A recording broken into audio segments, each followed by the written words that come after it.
Imagine discovering that the man who chose to stand between you and death was wearing the same uniform as the enemy. Imagine being hungry, wounded, a prisoner of war, counting the days or hours, waiting for the moment someone would open the door only to announce the end. World War II taught us to see conflict as a simple duel between heroes and villains, clearly defined flags, easy-to-understand speeches. But the real story, the one that rarely makes it into textbooks or major film productions, is much more uncomfortable. Because sometimes the enemy doesn't shoot. Sometimes he protects. Sometimes he stands between you and the brutality of the very system he swore to serve. And sometimes he refuses. In the final years of the war, as the Nazi regime disintegrated in despair and violence, Germany experienced a silent internal collapse. Orders became more cruel, punishments more immediate, and any sign of doubt was treated as treason.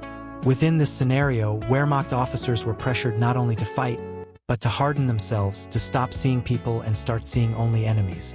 Even so, some men, few, isolated, almost invisible, made decisions that would never appear in official reports.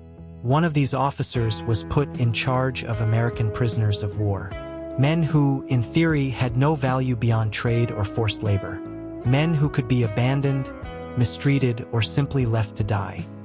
But something happened there.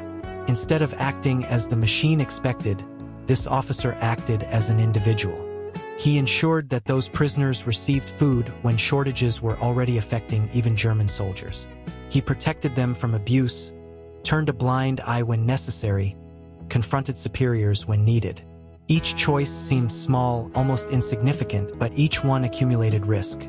In a regime that punished compassion, being human was an act of rebellion. There were no applause.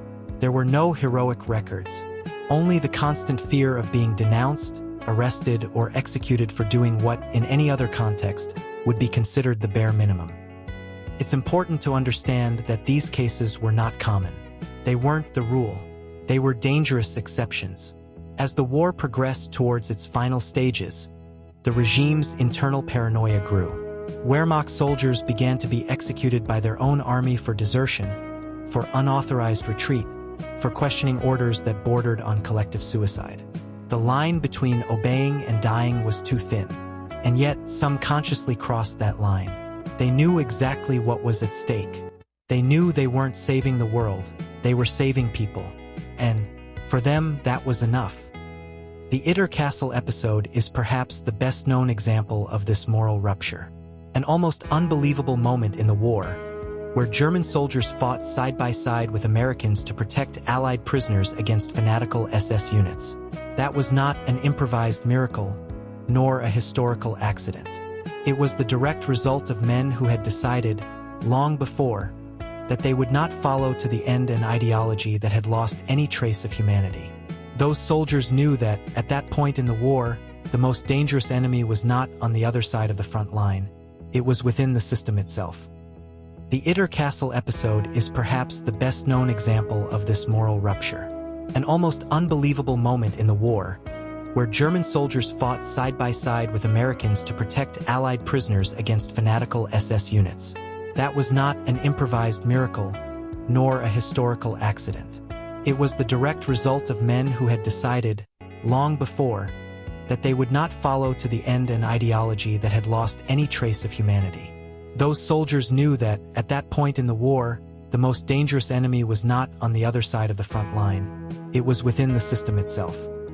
These stories are difficult to tell because they challenge comfortable narratives. They don't absolve crimes, they don't erase genocides, they don't rewrite historical responsibilities. Nazi Germany was responsible for undeniable horrors, and that doesn't change. But ignoring these human exceptions also impoverishes our understanding of the past. Because wars aren't fought solely for abstract ideologies.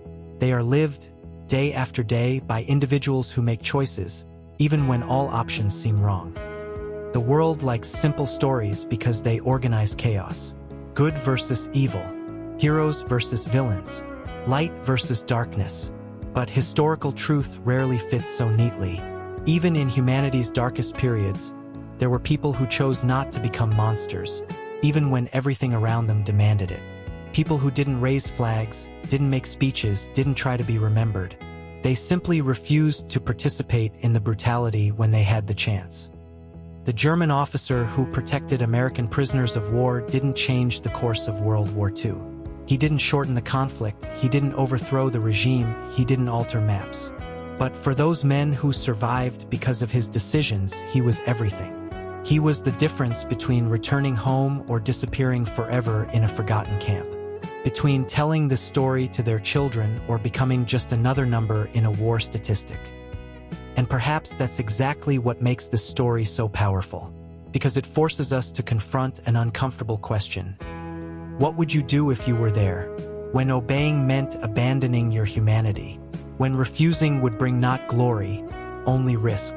Stories like this don't exist to comfort us, but to confront us. To remind us that, even when humanity seems lost, there is always someone who says no. Even wearing the wrong uniform, even on the wrong side of history, the enemy who refused. Subscribe for more true stories about history, war, and human consciousness.